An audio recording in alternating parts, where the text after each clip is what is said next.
everyone. My name is Sylvie with the Maine Downtown Center, and with me today is Perry. Perry, want to give a wave? Great.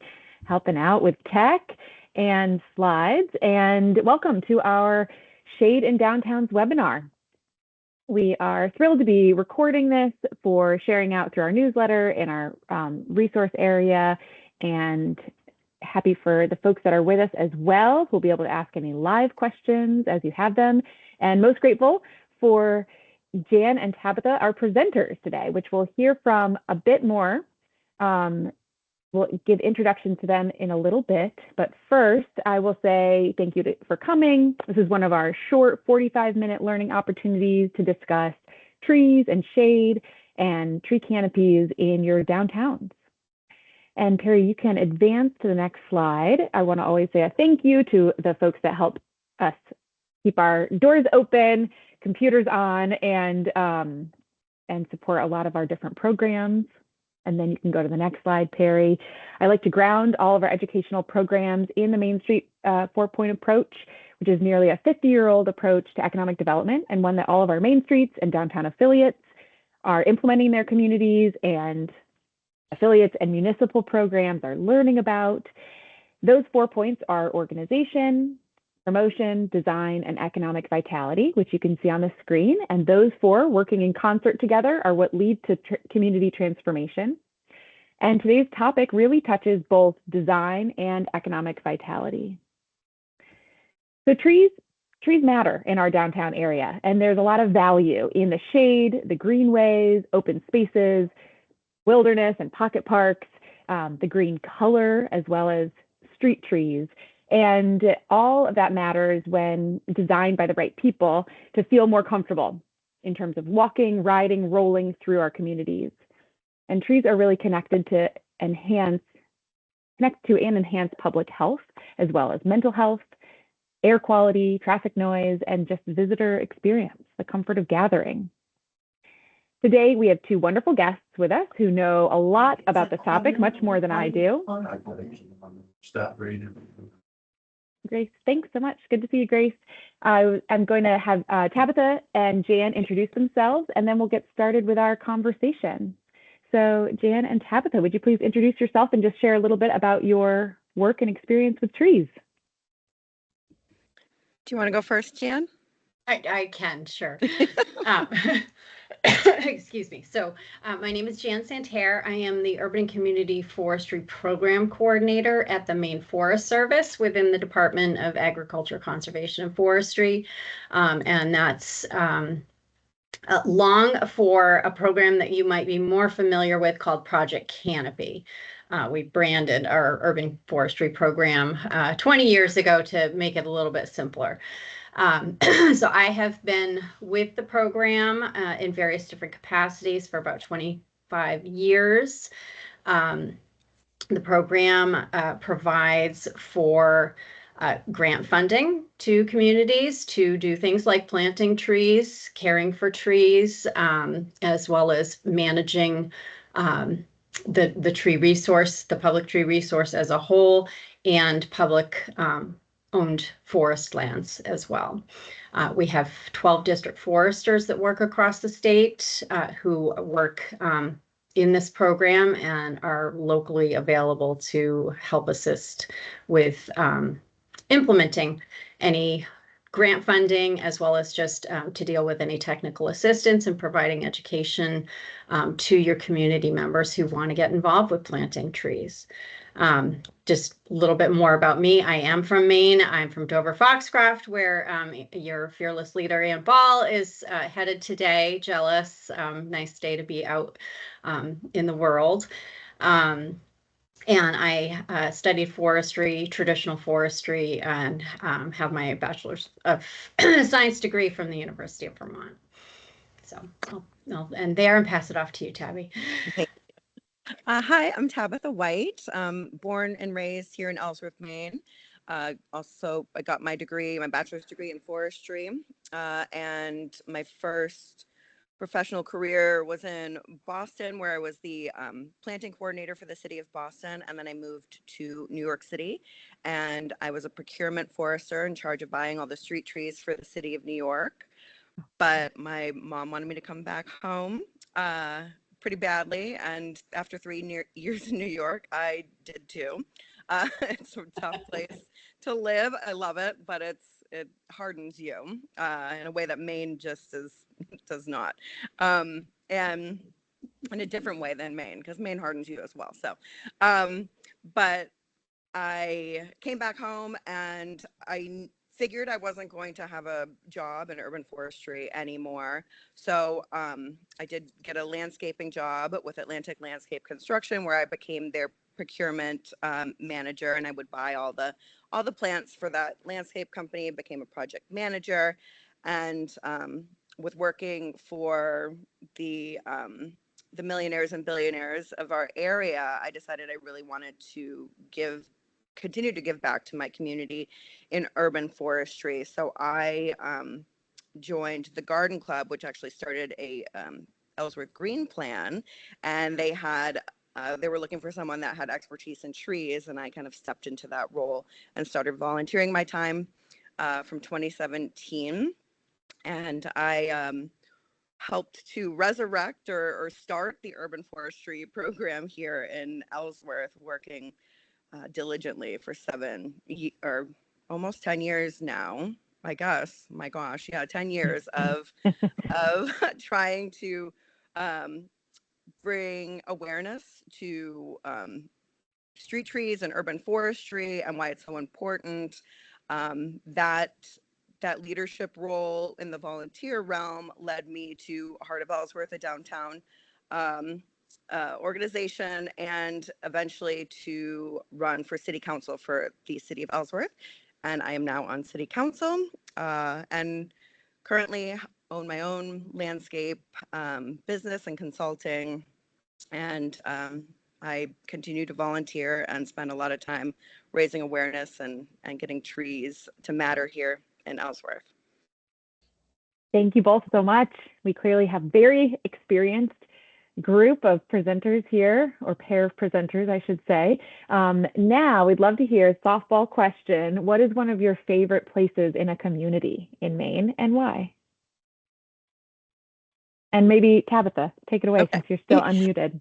So I have to say it is probably Branch Lake here in Ellsworth. Again, bias. I was raised here.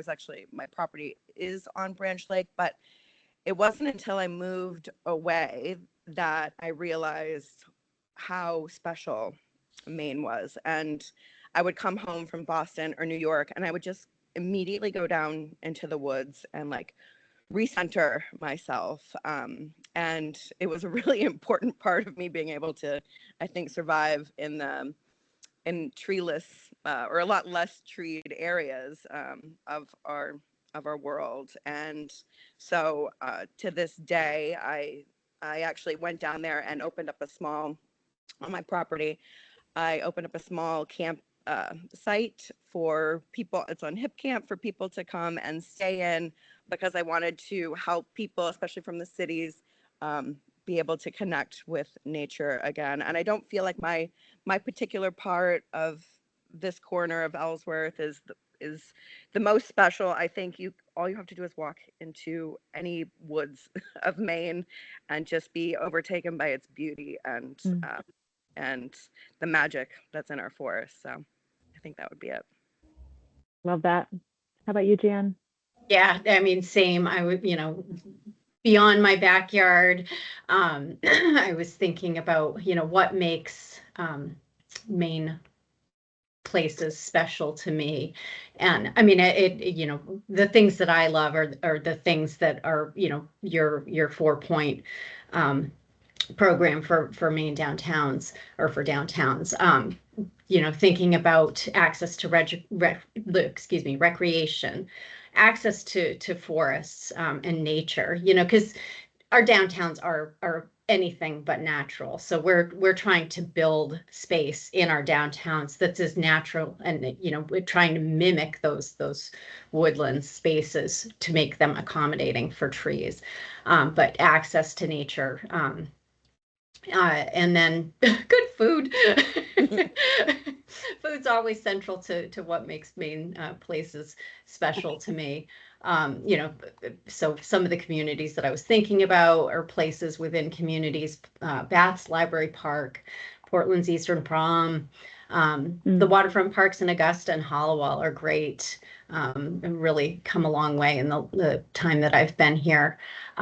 Brunswick's Town Common, all of those places kind of, embody those things that I love, being able to have a picnic outside in nature, and then be able to take a nice long walk. And then a couple other things I noted. There's a lot of great spaces in cemeteries. I always love cemeteries, and a couple of great ones that came to mind are Evergreen Cemetery in Portland and Mount Hope Cemetery in Bangor. Big trees too, like, a canopy of trees. Well, it was certainly the trees that captured my heart when I moved to Maine in college. I grew up in St. Louis, Missouri, and I got to the state of Maine and I felt like I could breathe. I felt like I was surrounded by this beautiful canopy. And similarly, went to college in Brunswick and couldn't believe that I could walk into the downtown and then also walk into these pined, forest paths all at the same time. So it is the magic of Maine. Jan, we'll put this one to you first. Could you talk about the positive impact that trees have on our communities and our downtowns? Yeah, sure. I mean, you ran through a lot of them in your introduction. I was thinking of a bumper sticker that I've seen. Maybe some of you have seen it too. It says, "Trees are the answer," and it truly. I mean, we're such dorks. We love trees. We love forests, but really, like all of society's problems, trees can play a role in solving those problems. And that's one of the reasons that I got into forestry in the first place, is because I wanted to solve the problems of the world, the environment. I wanted to take care of our environment. And when I began my studies, I quickly realized that I didn't even know the depths of the environmental problems that we were facing, and I wasn't presented with any of those solutions. So my advisor actually steered me toward forestry, and I was like, oh my God, yes, trees are the answer. So, public health, a lot of our environmental problems, community resiliency, mental health, you mentioned, public health in general. I mean, you talk about being able to breathe. I mean, that is a direct reflection of the fact that when you enter nature and in green places, your serotonin levels are changed. You automatically relax when you're in those spaces. Or not everybody. I mean, there are those that are stressed out by being in the woods, but more often than not, people are not. It is a relaxing place for them. So, this stormwater retention, I mean, there's so many things that trees can tackle as far as needs within your downtowns, and it should be part of the equation when planning for revitalization. Absolutely. Tabitha, anything you want to add to that? Yeah, especially now as a city councilor, and from what I saw happen in New York City, the stormwater benefits from planting trees in urban settings is huge. One of many reasons why New York City decided to start investing a lot more in street trees was because they were fined every year by the EPA for all of the overrun stormwater that ended up in the Hudson and the other one. What's those two rivers? But anyway, the bay and the rivers there, and they were fine. So the more impervious surface space that you take away and put a tree in, it helps to reduce those stormwater runoff costs. And also it is one of the only pieces of infrastructure in a city that actually has a high return on the investment, so it doesn't depreciate in value like the car that we get, like the fire truck that we might need, like the light we might need. A tree instead just increases in value over the life of it. So that those benefits, when you can put a dollar value to trees, especially for communities looking to try to sway their councils or commissions, putting a dollar value to trees and kind of showing how a small investment in the beginning can bring great return in the future. You know, putting tree dollar signs that's what everybody wants to hear anyway when it comes to government. So it's a very effective tool in helping to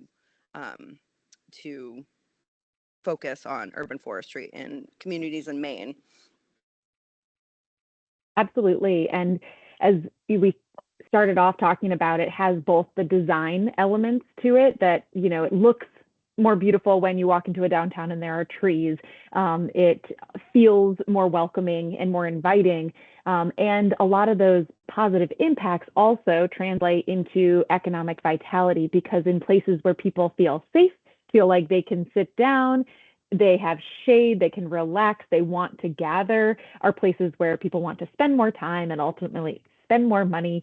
And so they really do have that diverse kind of impact on all of us, health-wise, as well as community and downtown revitalization, and small business support, really. So let's see, this next one, Tabitha, you're still up on my screen. So let's have you start off with this one in terms of your suggestions for first steps that a downtown organization or a committee of a municipality could take when they're trying to create shade or protect and be stewards of their existing trees. So the first step that I would suggest is checking with your municipality to see if there's a tree ordinance in effect already, because this is the legal framework that the community can use to kind of push the government to start paying attention and investing in trees. And then even better, if your town does have a tree ordinance, find out if in that ordinance they're requiring a tree board or an urban forestry committee or an arbor commission. And if you already have one, it would be about working with that commission. And if there isn't one, it's about advocating to your council about getting that committee or commission populated with volunteers, specifically people in your area that may, they don't all need to have expertise in the tree world. However, having ISA certified arborists and or foresters are incredibly beneficial to have on these tree boards. And then you can always check with your city clerk to see if there are any tree related policies or boards. And then if you have a public works or parks department as well, you can see if there's already a street tree program in place or some sort of, if they're getting funding for this. In Ellsworth, we found out there was a trees, parks and cemeteries. And at the time when we first started to look into this, so they were already putting money there. The way they didn't have anybody necessarily that knew what they were doing tree wise for management. So it was very little planting, very little maintenance, mostly removals, but it was about kind of educating them and pushing for this commission to kind of help to guide them on how to spend this money. And then something I wish we would have done on one of our first Project Canopy grants that we got when we had the Arbor Commission established in Ellsworth was to do a street tree inventory. Now, we did do an inventory of potential places for trees to go in our downtown core area, which was really eye-opening on how much open area we had for street tree planting. I think we found in our initial run of like 4 main roads that we had over 500 locations that we could potentially plant. it was just kind of a desert. There was no canopy coverage. And so there was a lot of opportunity there. But actually paying for a company to come in and do a tree inventory for the community is, I think, a really important and critical step in order to understand what you have, where areas of your city might be undertreed, where you might have a concentration of trees like ash that, are susceptible to the emerald ash borer, kind of things like that. It can really help to guide your management in for the city. And then I would also say making sure the Ellsworth Arbor Commission, which was just, side note, was put in the books in 1991 after all the elm trees were taken down, and everybody was devastated by that. They actually wrote in a tree ordinance with a commission in that ordinance with 9 members. It was 1991, and it wasn't until 2021 that we actually got that Arbor Commission seated with volunteers. And at that point, even before that, back in 2017, when the Green Plan was kind of working to work with the city to get them to open their eyes, we started to build relationships with other nonprofits, and of course, Jan at the state's urban forestry program, and one of the key partnerships that we had here was partnering up with Frenchman Bay Conservancy, and they actually help us create a tree nursery, a community tree nursery, and that really kind of kickstarted it brought a lot of awareness and a lot of excitement, I think, to our community, and we've done great things since. So first and foremost, tree ordinance, check your town, see if you have one. That's where you really want to start there. Thanks, Tabitha. How about you, Jan? Anything you want to add to first steps? Sure. Yeah. I mean, Tabby brings up some great points, starting with kind of a survey of what exists in a legal framework. Honestly, that wasn't something that was on the top of my list, but that's a great suggestion. And as she said, a lot of towns do have these historical language in some of their ordinances that is related or goes back to when we lost all our elm trees. I mean, for a lot of people alive today, that is a defining moment in our history of when we lost our elm trees. People remember when we had that shade, and it really impacted those communities devastatingly, to the point where they did set up some legal frameworks. So doing a survey of that is a really great suggestion. And then to pick up on what Tabby said at the end there, building that enthusiasm for a tree program is kind of where I start usually. What I would do is just kind of survey the framework of who is there. Not every community is going to be as blessed as Ellsworth has been in having somebody like Tabitha with the depth of experience that she has in this field of work. Most communities don't have that. So doing a survey of who's there, who's interested and able to commit some time to helping a community to build a program. And oftentimes that will start with, somebody that just wants to give back to their community. They maybe want to write a small grant. We fund a lot of planting grants that are just kind of kickstart grants. Plant a few trees in front of the local library, in front of the town office, a small town square, something like that. Somewhere that is, in need of lacking in trees, and it also is a central focal point for the community to gather, that's going to help to build that awareness and build that enthusiasm around planting more trees, and then building into that stronger framework of management where you do the inventory, where you develop a plan for where new trees are going to go, where you have trees that are in failing health that maybe you need to budget and plan for removals. as Tabitha said, understanding where you have certain species of trees that may be under threat from invasive pest concerns, all of those sorts of things, and weaving in outside funding where it's necessary. And we'll talk about the funding landscape a little bit later in our conversation. Wonderful. And Jan, can you talk a little bit about the destination tree or special tree list? Tell us more about that and more about the attraction level that it has for people who travel to communities around the country for these magnificent species. Yeah, so I know Anne wanted me to talk about the state's big tree registry, and that is what it's called. It's not a destination tree.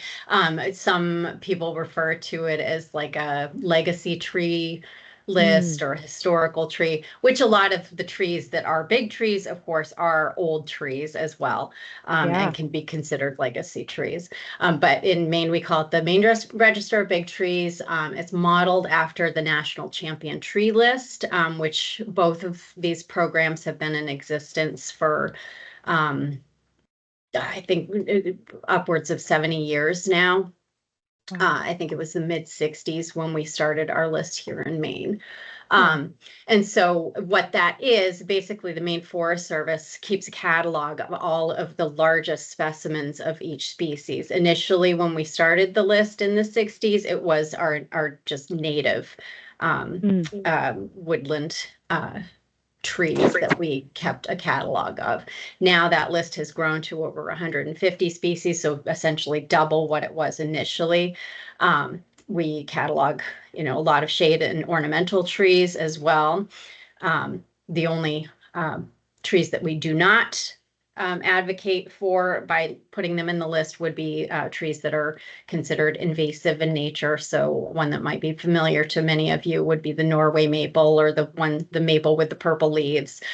We do not list those types of trees. So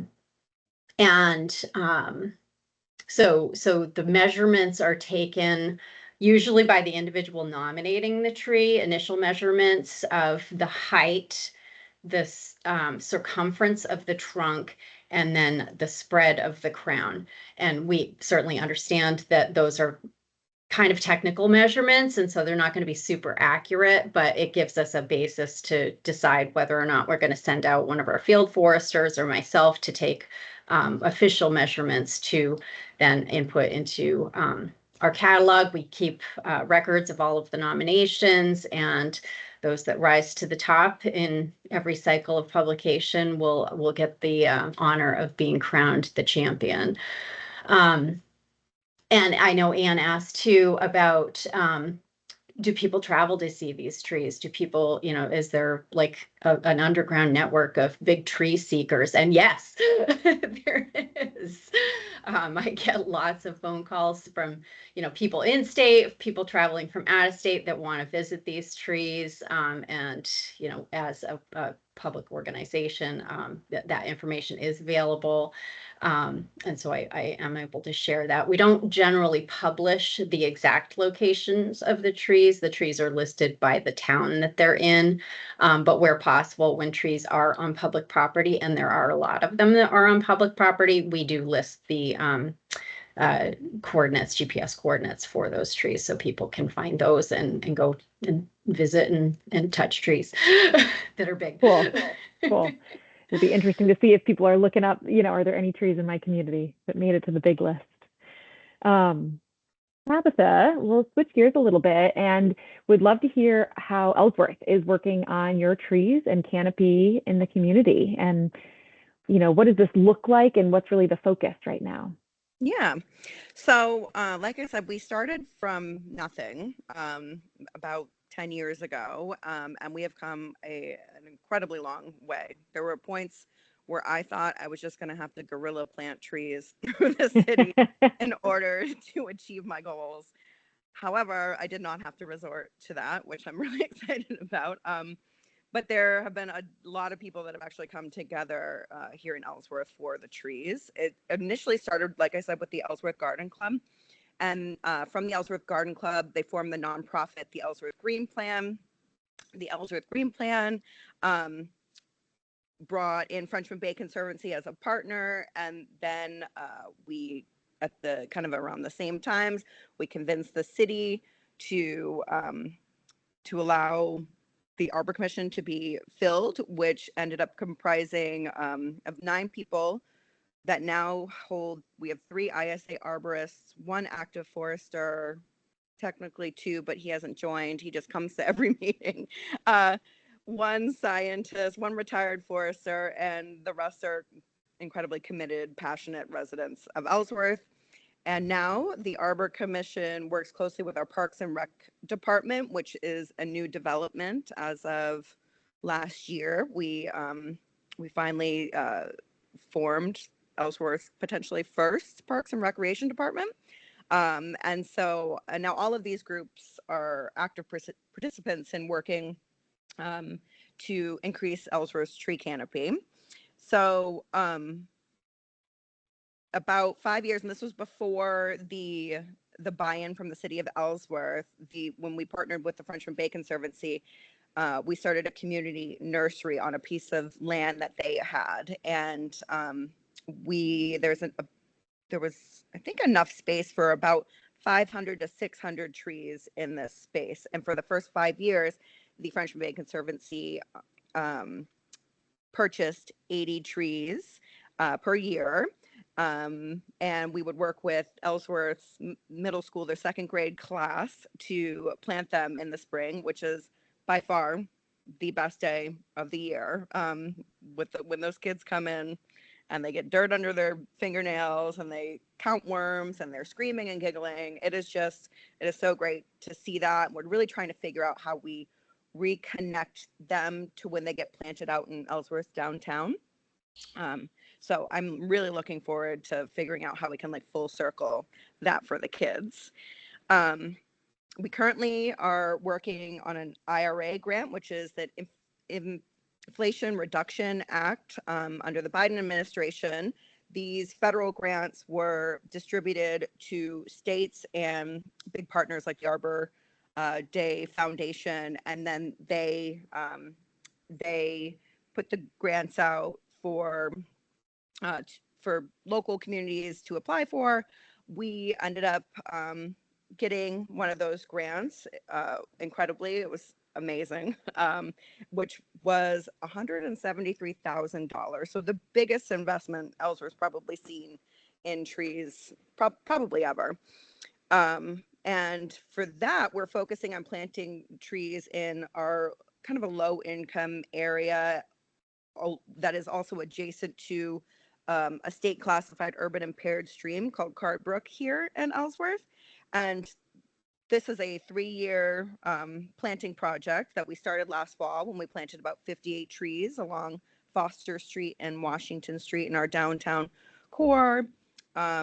And we did that work with volunteers and city staff, which was great because I got to teach city staff how to properly plant trees as well as volunteers. It was a really successful project there.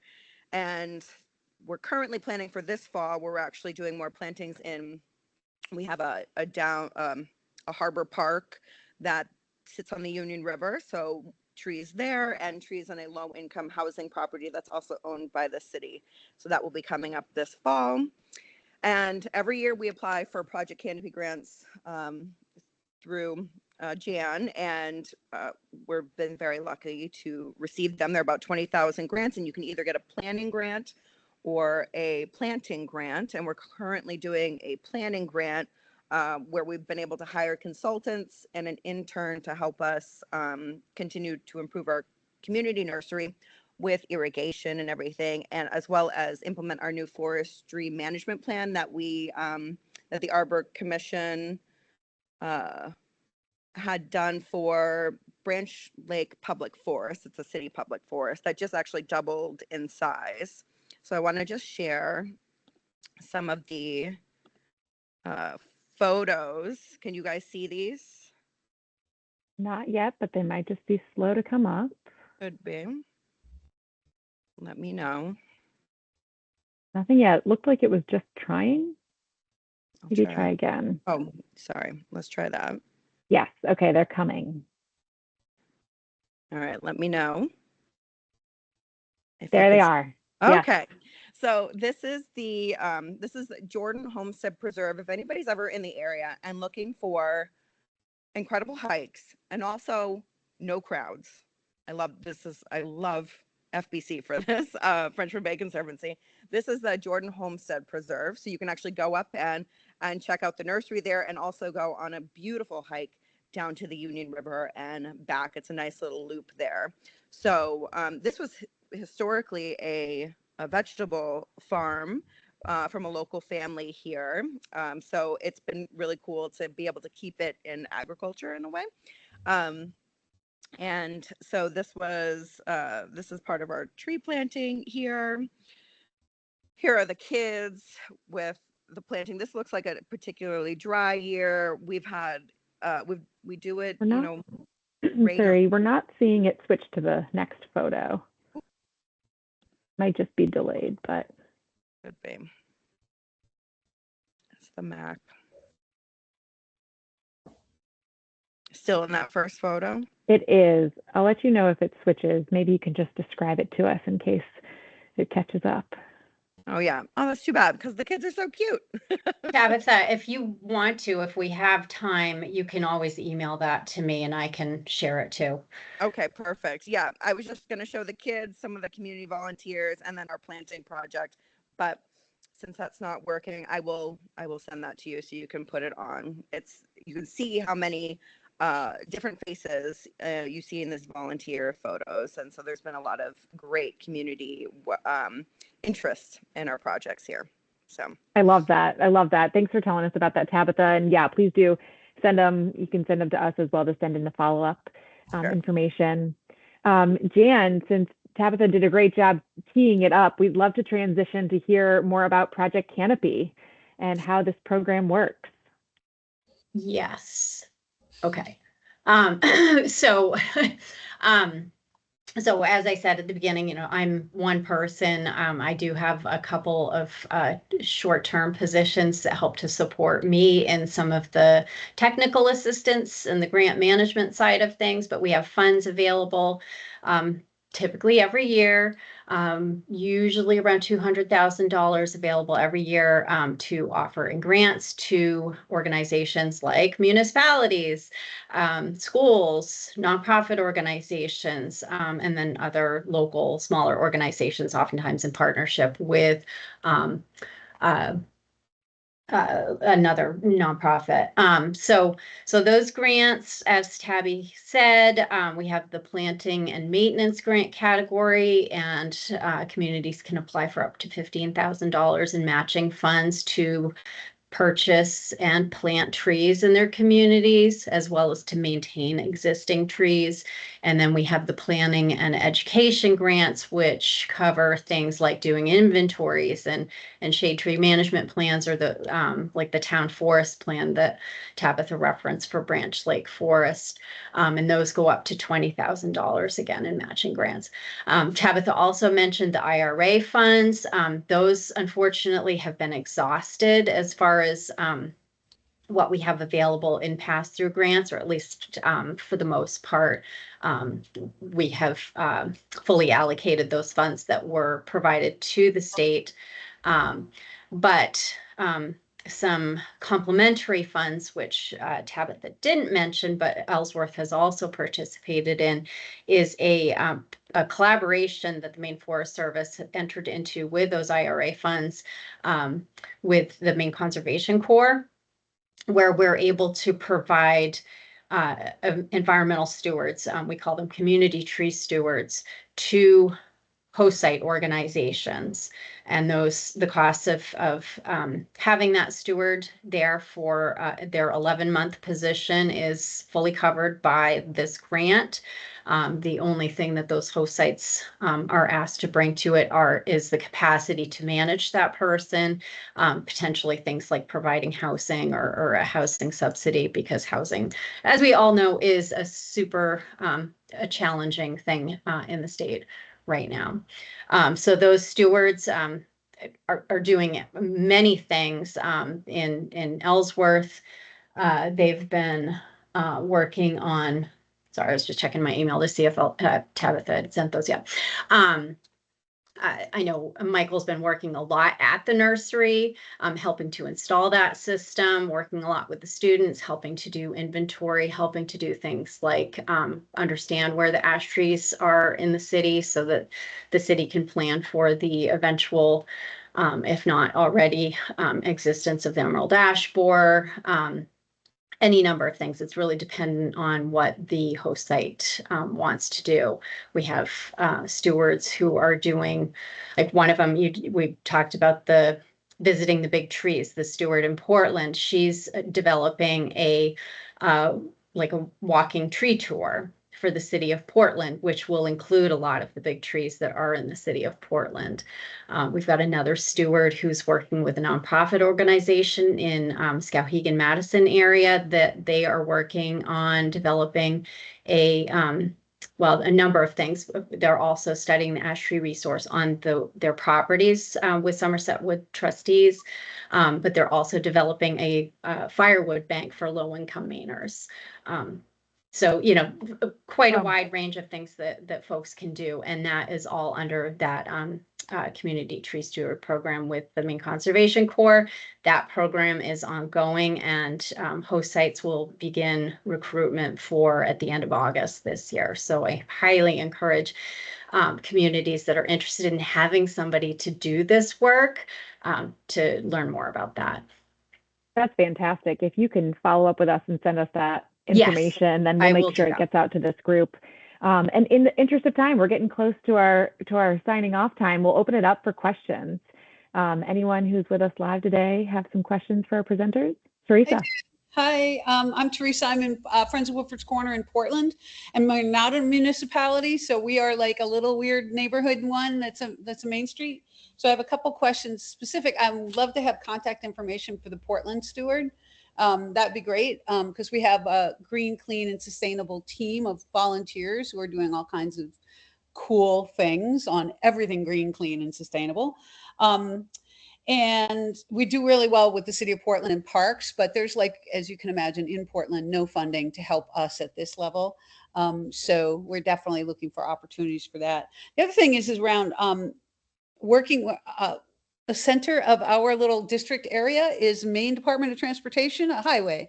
And so the kind of thoughts around highway trees, which are running right through the middle of the city, and any thoughts, because we have little tree wells and trees that were planted by the highway department that then die. And, we're forest cities. So we're trying to figure out how to make our little area, like, figure this out in a way that collaborates and gets, while everybody appreciates our efforts, but I mean, it's literally like we need trees planted, and we need the right trees planted that have a chance on Forest Avenue. So great question. Thoughts? Yeah, I can definitely get you Ashley's information, Teresa. She works, I think, more specifically for the Portland Parks Conservancy, which, really is kind of embedded within the Parks Department there. And I know, I perhaps we've talked before, or I've certainly talked with other people from your neighborhood group too about your situation.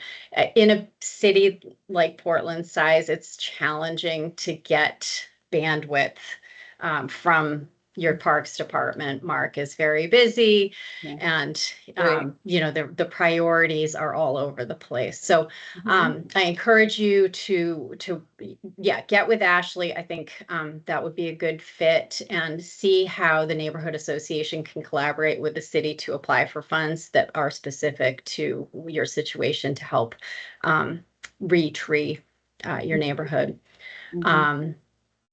And they are, Friends of Woodford's Corner is actually not a neighborhood association. They're a designated affiliate as a downtown program, and they have their own 501c3. Okay, so even more kind of to leverage. Yeah, you guys can apply directly. You don't have to go through the city. Great, yeah. Although I would suggest in that situation, you definitely want to have them as supporters. Oh, yeah.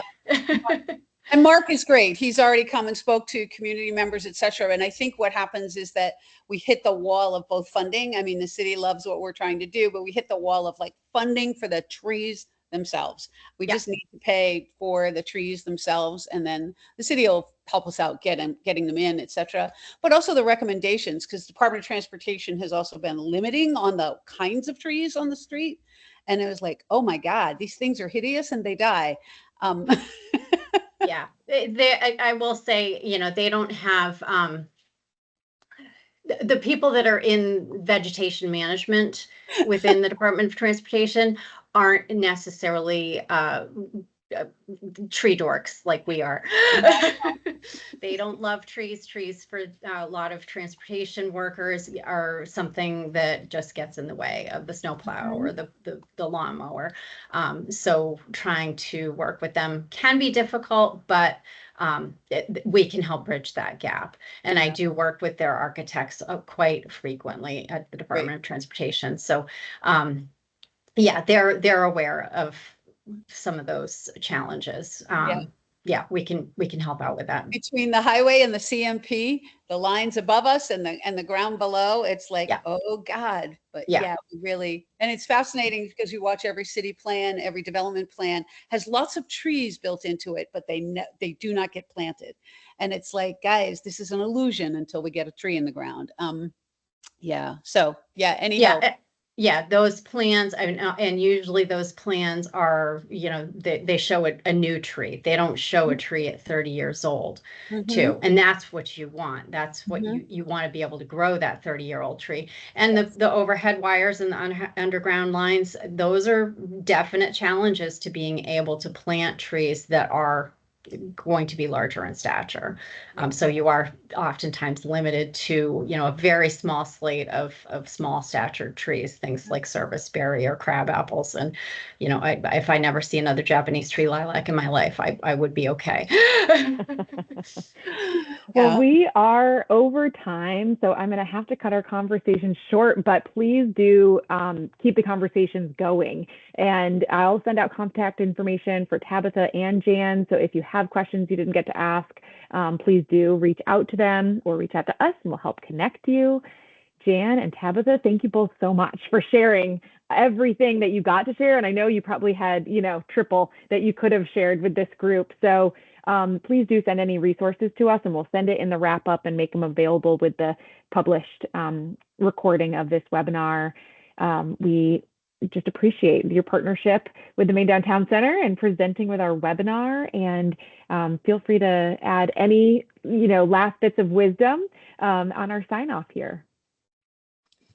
I just wanted to thank you all. This is so great. And I do, in my my presentation that I will make sure is there, Teresa, just so you know, I do have a like a street tree specs, like standards to kind of follow. So that'll be included. And then always right tree, right place. If you want to talk more about that, I love it. It's my thing. So thank you. Thank you guys. Thanks, Tabitha. Yeah, and I would echo that. I keep saying that I'm going to hire Tabby to run some programs across the state on tree selection because she is the expert in that by far. Yeah, just keep in touch. You know, don't be afraid to reach out to your district forest or reach out to me. We're eager to help you get going in your communities to plant trees and to manage trees for the future. Wonderful. Thank you all so much for joining us, those who could join us live and watching the recording. And thank you, Tabitha and Jan. Thank you. Bye. Sylvie, do you have a minute after?